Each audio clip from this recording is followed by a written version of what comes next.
Hi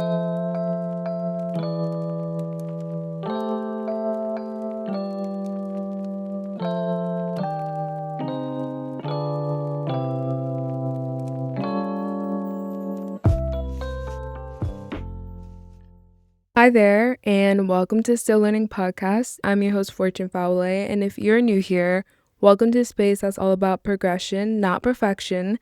The fact that we are becoming people, which means we have not arrived at who we are meant to be yet, but we are just getting to our destination. And so I invite you into this space, and happy Still Learning Monday! Happy Still Learning Monday, guys. I'm so excited to be able to sit down and yap with you guys. I hope your day is off to a really great start. I'm actually recording this episode a lot more later in the day than I would usually, but I feel like honestly it's the right time to be recording this episode. I feel like I'm really let's dive into it. Let's chat.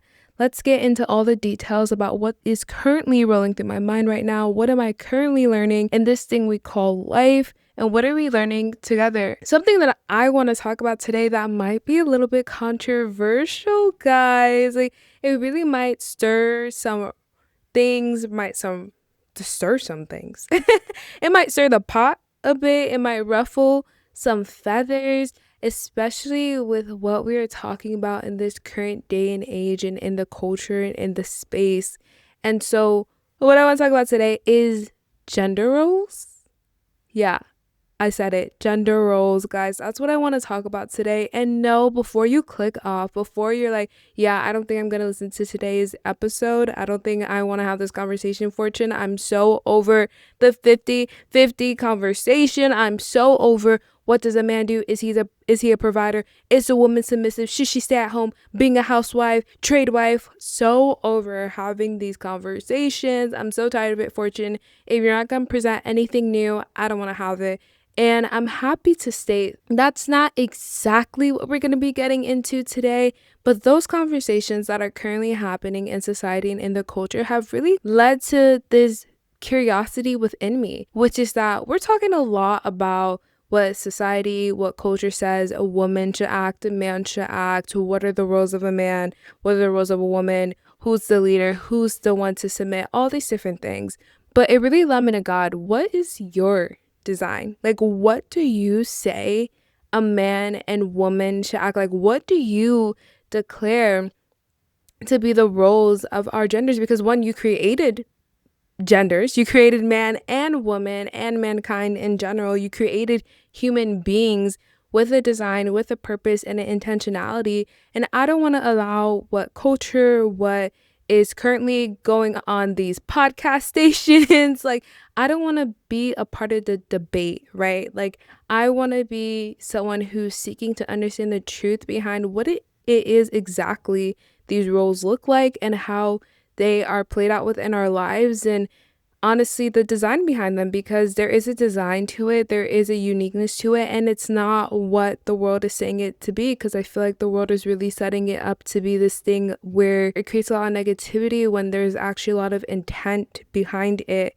And so that's really what I want to talk about with us today and be able to have this conversation. So I hope you guys are open to just sitting here with me, and let's dive into exactly what are gender roles, but make it the Bible.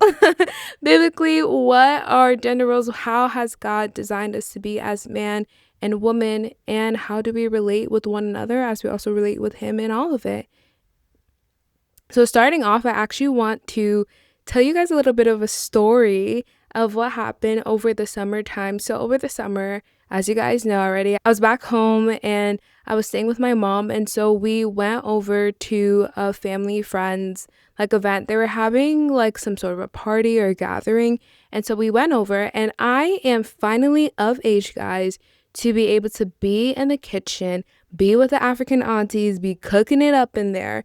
And honestly, it's so ironic now, because when I look back on that moment, I think about little me, little Fortune, and how when I used to watch my mom get in the kitchen, cooking all these meals, serving the men, bringing out, and if you grow up in Nigerian household or just African household, when they pull out the bowls of water so that they can clean their hands afterwards, for the men, as if they can't get up and go to the sink and wash their own hands, all those things. as a kid, I used to look down on it. I used to be really judgmental. I'm not gonna lie. And I was just, that can never be me. Like, I was super patriarchal, very much feminist. Like, that can never be me. Serving a man? Like, what do you mean? Cooking in the kitchen for them? As if they don't have two hands, as if they can't cook for themselves. Like, I was very much, what is this? Like, mom, why are you doing this? Like, could never be me. Fast forward to this summer at this gathering and event, there I am in the kitchen, cooking, serving, preparing the meals.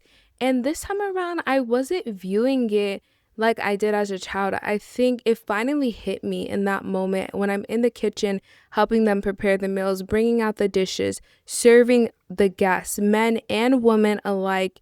It really showed to me, you guys weren't teaching me that women are below the men. Like, you guys weren't teaching me that a woman's place is to be in the kitchen.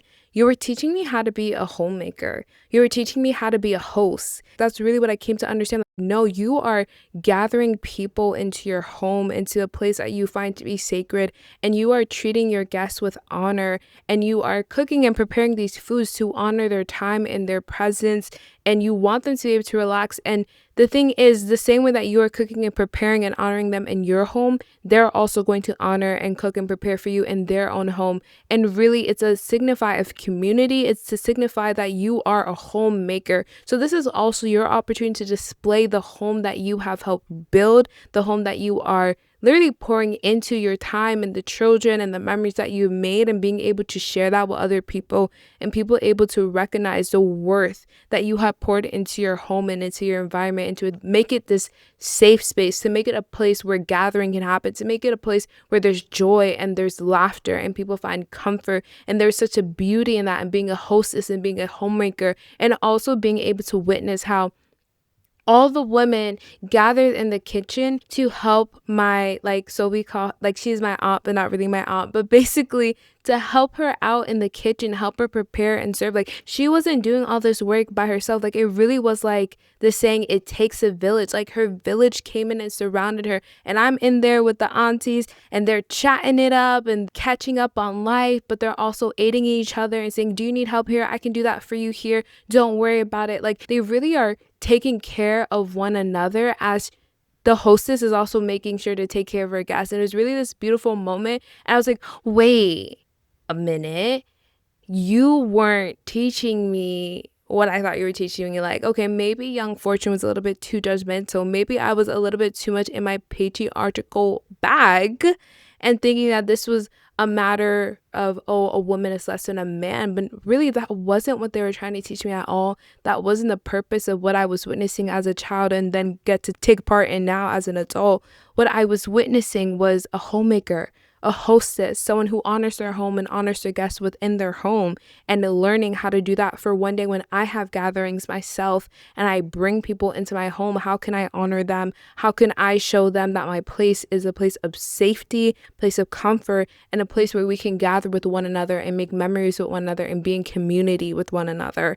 And that was so eye-opening to me. And it really, again, aided in this whole conversation that we're having this time and age about gender roles, about what does a man do, what does a woman do, and what are the roles in the household, and all these different things. And I really do think I have a unique perspective on this, because everything that the world is saying how it should be or what it shouldn't be like, I didn't grow up like that. And me and my sister have these conversations a lot, because I was just like, do you guys get this whole 50-50 thing? Like, what's going on? Should we be adapting that? Why is that even a conversation? Because it's actually never been a thing in my head. Like, I never thought about 50-50. Like, I just never thought about those things, because I think was so blessed to be able to have such a great example with my parents and their marriage, and just how they were really a partnership. I feel like I really got to see and witness, to the best of their abilities, because they're human too and they make mistakes, but be able to see a biblical marriage and partnership in action, be able to see what a man's role in a household and a woman's role in a household in a way that is like biblical and honors one another and complements each other, instead of this space of competition, it was complementary, and I was able to witness that. And so a lot of these conversations that are coming up in society, I just never carry that perspective, or it's just never a thought in my mind. So to give you guys some context, I'm gonna go ahead and explain what I mean when I say that, just like my experience with my parents and seeing their marriage and how they were with one another. And it's the fact that my dad was completely the sole breadwinner and the provider. And that's just as much as also a cultural thing and not just like a biblical thing. I'm not just saying that, because also I want to preface this by saying that every relationship, every marriage, every partnership looks and is different. Do what works for you and your partner, what's best for you guys. It does not need to look like anyone else's, but whatever God has designed it for it to look like and what is best for the both of you is what you should do. But this is just what I witnessed with my own parents. And so my dad was the provider. He fully paid for the bills and he fully covered everything. And so I did grow up in a household where it's like the man is a provider. But my mom was so unique in the sense is that she was submitted to my father, but she was submitted but not voiceless. She was submitted, but she was also respected. She was submitted, but she was also honored in her household, and her thoughts and opinions and values were also appreciated, and they also contributed to the household in its entirety. I never felt like one parent had more of a say than another, but it really was like an equal partnership, and they both had each other's backs, and both of their voice carried a weight within our household. And I honestly found it so unique because when my parents came over here from Nigeria, my mom had to go to school and she went to nursing school, and my father completely supported her journey and getting an education, which during that time was honestly very uncommon, especially coming from Nigeria. Like the woman would just be the one staying at home. She doesn't get a job or anything like that. Like the man would be the sole provider and take care of the family. But it was so incredible seeing that as a child, and as a child that I don't think I really understood the magnitude and the importance of me being able to witness that until I'm older, of like my father supporting my mom, advancing her education, advancing her career. My mom had a full-blown career as a nurse. Like she was not just this housemaid wife, like she wasn't in the house all the time. Like she took care of us, and so was my father. Like I have both very present parents. Like it was like my dad just provided, was working all the time, and I never saw him. I have great memories with my father. I have great memories with my mother, and they both shut up for us. My mother, even though she may not have been paying bills, she definitely contributed to being able to pay for schooling and pay for household groceries, all those things. Like they both contributed to the household just in different ways, and they were equal to one another. And I just got to witness that. Like I never thought my mom was silent. I never thought my mom didn't have a voice. I never thought that we just listened to whatever my father says. Really, a lot of times it was like 50-50. Like my mom definitely had a voice and an opinion, and she was definitely heard in our household. She was definitely heard and listened to in our household. And so for me, this concept of what is a provider, who's submitted, like I got to see both. I got to see my father show as a provider and leader because he was the head of our household. He was a leader. But me and my sisters, what we witnessed with my mother and how she was submitted to my father was more of a sense of like the importance of being submitted to the right man, more of an emphasis on the importance of being submitted to a man who's submitted to God. That's what me and my sister learned. Like we didn't learn be submitted to any man. We learned be submitted to a man that you can trust with your submission. Because it takes a level of trust to be submitted to someone, to trust their decisions, to be able to lean on their leadership. Because my mother is a leader in her own right. She could lead herself. But the fact that she was trusting my father to lead us, to lead them out of Nigeria into a whole nother new country, right? Like she trusted his leadership on that, and that takes a level of submission, but it's because he has honored her submission to him. He has honored her trust that she displayed to him, and he did not want her to feel like her trust or her submission to him was not valuable or was something that was not appreciated. And she was able to, in her submission, she was able to be a helper to him. So where he was weak, where my dad couldn't always show up for us, my dad couldn't go to all of our school events and all our theaters and all our plays growing up because he was working. But my mom made sure to be at every single event.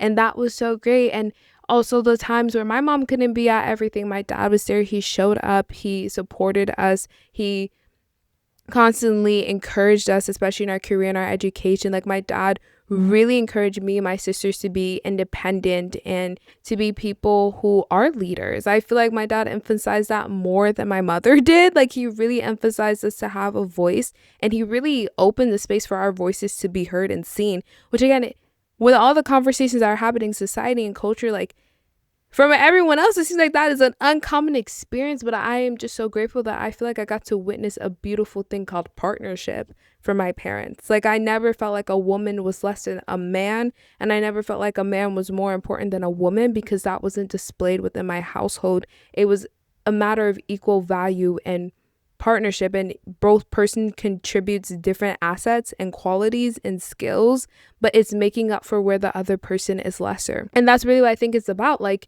it's not a matter of comparison. I feel like these conversations that we're having is a lot about comparison. It's a lot about competition, but that isn't necessarily God's design. Like when I think about Adam and Eve, and when God made Eve, he got Eve out of Adam's rib. He got her from his side. He didn't get Eve from Adam's head so that she would symbolically be above him. He also didn't get Eve from Adam's feet so that Adam would symbolically be above Eve. Like he got Eve from Adam's side. And it shows that there's a quality here, but they're different, right? Equality does not mean identical, because Eve had different qualities and characteristics and contributions that she brought that made her a helper to Adam. And I feel like sometimes the word helper can get vinilized in the space, but when you are a helper, that means that you carry skills, you carry attributes, you carry things within yourself that is able to build another person up where they're weak, that is able to aid someone and help lift them up and become better. You as a helper are an asset. Helpers are assets to projects. They are builders. They are what brings things into fruition, into fulfillment. So if you are a helper, if we are declared as helpers, as women, know that you are fully carrying things that help build up nations. You're carrying things within you and skills and assets that build up homes, and that you are an asset. You are valuable. Though what you bring is different than the man or the person or whoever it may be, you are an asset, and your contribute is worthy of being seen and honored. Different does not mean unequal. It really doesn't mean that. It makes me think about the body of Christ, and Paul's talking about the body of Christ. Like the arm has a different functioning than the leg, the ear has a different functioning than the eye, but they're all important for the whole functionality of the body.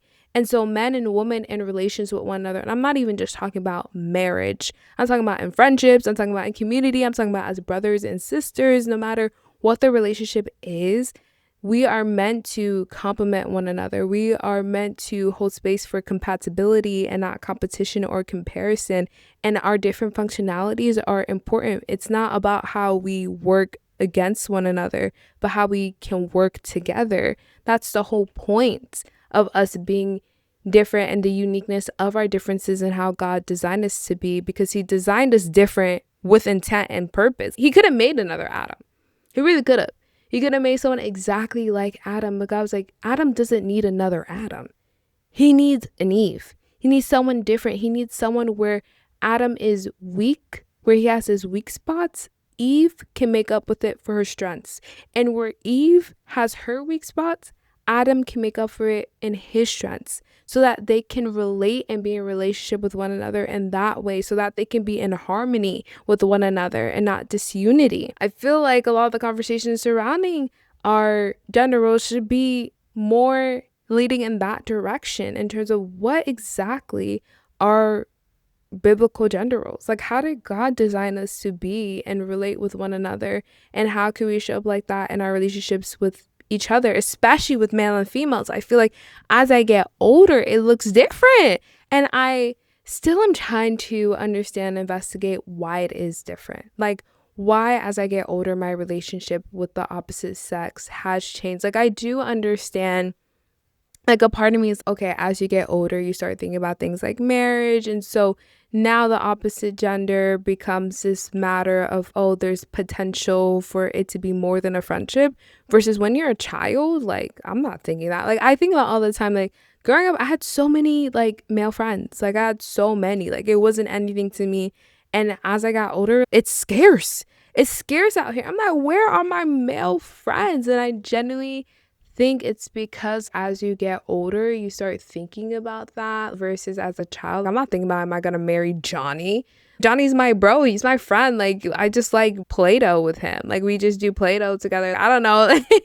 He's just a friend. And so maybe that's why it starts to change. And I think that's when these kinds of conversations starts bleeding in, and then men start getting pressured. I need to have mad money saved up before I can even think about being in a relationship. Or women start feeling like, am I feminine enough? Am I girly enough? All these different things. I'm like,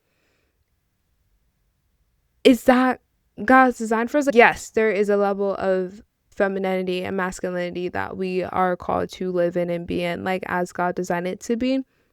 But I think the way the world defines male and female roles in society is so limiting. It's so many limitations, so many rules, so much of what you can and what you cannot do. And you don't find those limitations in the Bible. Like, when I think about women, because it's really funny to me how historically, how society was able to bind women and determine what man and woman can do. A lot of it was based off of religion. But when you read the Bible, because sometimes I'm just like, are you reading the same Bible? Because where did you get that women can't be leaders? I are we reading the same Bible? Because in my Bible, I saw Deborah literally lead and be a judge over a nation and going to war. There are women in the Bible who were fully financing ministries, because who was supporting the disciples? It was women who were backing their ministries, women who were leaders, women who were homemakers, women who were advocates in spaces, and so many different things. Like, they were doing what men were doing, and men and women can operate in the same space and still have different outcomes, because what they bring into the space is different. What a woman may bring into a space as a nurturer, as someone who is more emotionally charged, is still as valuable as a man who may bring in a little bit more logic or more tact. Not that either side can't bring that in, but whatever one tends to lean more towards to, they're both contribute the same, and they're both valuable in that space and operate and can have successful outcomes. One does not negate the other. And when I think about just like women in the Bible, so much of what women were able to do, be leaders and cultivate spaces and be nurturers and aid and be finance ministries and be investors, like that is how women are showing up in the Bible. And in their submission, they are not silenced, but there is so much space for their voices to be heard in so many ways, that they are carrying out their gifts and the things that God has called them to do in a way that honors the spaces that they're in and cultivate those spaces, builds up those spaces, unifies those spaces, like truly walking that out and like really understanding like how much influence that you carry as a woman is like insane and so powerful, but it's so a part of God's design. And when I think about men in the Bible and how they were leading and how their leadership was different, because how one man lead was different from how another man lead. Yes, we hear like men should be a leader of a household, but really the way that a man is called to lead a household with love and not control is really what is emphasized and exemplified within the Bible. When I think about my father really led in a way the household that me and my sisters never felt intimidated by a man's leadership, because my father led in a way that we were able to still be able to express ourselves, that we were able to have a voice, but also still trust his guidance and leadership. We never felt silence, but we always felt like we had something to bring to the table, and that what we had to bring to the table was valuable because he took heed to it, and he would actually sometimes apply it and listen to it and understand that value that we bring to it. And so I feel like under a man's leadership, it's never been something that intimidates me. I feel like me and my sisters, honestly, whether you're a man or a woman, that kind of leadership didn't intimidate us. Instead, what we look for in leadership, we're not looking for specifically it has to be a man leader or specifically it has to be a woman leading. In fact, what we're doing instead is discerning the kind of leader you are. Like, I feel like that's what it's taught us. Like, growing up in a household where you really see this equal partnership and you see your parents, because my mom is such a nurturer. My mom is such a nurturer. She is someone where if I tell my friends this all the time, if I was to bring someone over to my house and be like, Mom, they just need a place to stay for the next couple weeks, my mom will fully allow that to happen. She's such a nurturer. She will seek and ask you, are you okay? Is there anything that you need? She's so emotionally connected with people and so empathetic. And she brought such a warmth to our household and such a kindness and grace that truly I admire so much, and it's such a strength that my mom carried. And my father, he wasn't as gentle as my mother, but he was still so incredible in his strength because he was so attentive. He was such a great listener. He was someone who didn't need to yell. Like Jenny, my dad was not someone who needed to yell or raise his voice. He was very, like, I feel like as he aged, became so much more reasonable. And he was someone who really sought to bring people to a place of understanding with each other. Like even seeing how he moved in his friendships with people and helping like reconcile differences, it really was to bring people to this place of understanding. And he really was open to people being able to contribute their ideas, and he recognized the value that people brought, and he never thought that he didn't need someone. Like he displayed so much love, humility as a leader. I feel like both my parents did. Like my mom displayed so much humility as someone being submitted to him and her trust in him, but also my dad displayed humility as a leader in the sense that he was compassionate and was willing to listen. And I feel like in society now, we live in a time that really tries to tell women they should be so independent to the point of isolation and have men be leaders to the point where they don't listen. But that is not how it is meant to be or how God designed it to be. And how it is modeled and walked out. Even with Jesus as a leader, he was a servant. He was over here washing people's feet. He was so humble, yet he was a truth teller, and he listened to people and he heard their stories, but he also came with truth, and he also walked with people and did a relationship with people, all under this level of submission to God the Father, but also with so much grace and so much love.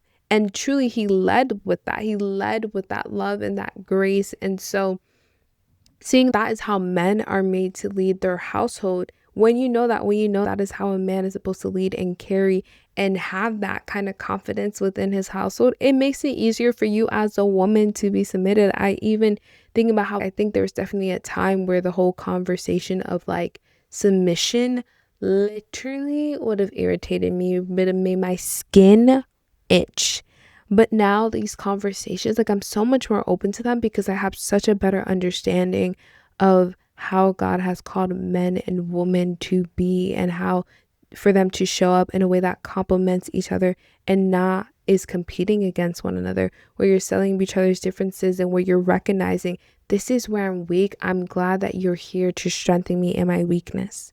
Like it is that recognition where you're able to relate with one another in that sense and mirror that image of God and how he's called us to be with each other. And for me, it's less of a matter of are you a man or a woman, more of a matter of are we living up to those standards that God has set, because he has set a standard, he has set a design. And I feel like when you hear all these noises and all these opinions and all these podcast platforms, myself included, talking about these things, it can be really easy to forget the original intent behind a design. And when you miss the intent, you're not fully able to understand the purpose. And so the differences amongst men and women were never a point of division. I feel like we live in a world and society where oftentimes diversity is taken as an opportunity to divide people, when really God has called us to be diverse in a way to unify with one another and be able to work together. It's a lot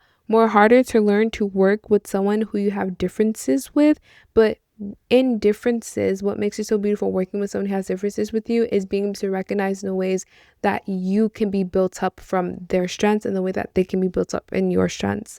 It's recognizing and being able to actually learn to communicate better with someone, being able to listen to someone better, understand someone better, being open to new ideas and learning the ways that you can grow as a person and an individual. And that all comes from being in diverse and being in settings where people have different perspectives than you, and being in settings where people have different skills and things that they contribute to you. And that is such a beautiful thing that men and women get to model and reflect to one another.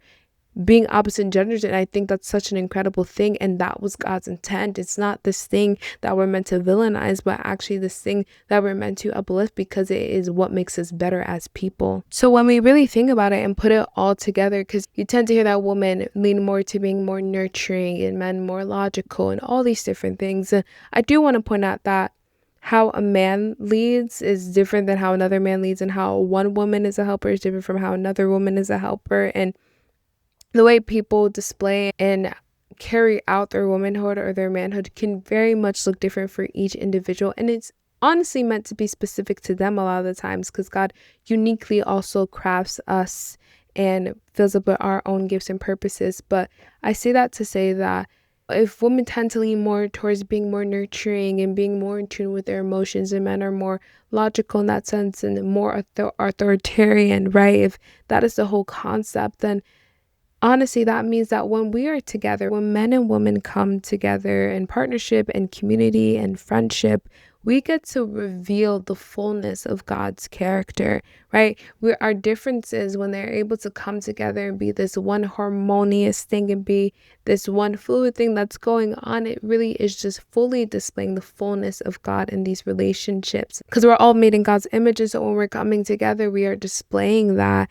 And so it really is this amazing and beautiful thing. And so I feel like this should be more of our conversations, because I feel like a lot of the conversations we're having now, and why I wanted to have this conversation today with you guys, is because I wanted to invite God into the conversation, because a lot of these conversations aren't inviting God into it. We're not talking about what God says a man and woman should be and how they should model and the setting. Like, God has set the standard, so how do we live up to it? And so I really want to invite God into this conversation, into this space, so that we can really hear from the one who designed us as man and woman, what his original intent and purpose was, so that we don't get lost in all the noise of what we're hearing now, because it looks different for everyone, and the difference is purposeful. And knowing that you, despite your differences, are still of value and still have such great asset to bring. And your submission is worthy of honor, and your leadership is worthy of honor too. And the two are equal despite their differences. They're not identical, and they don't need to be. That's the beauty of it all.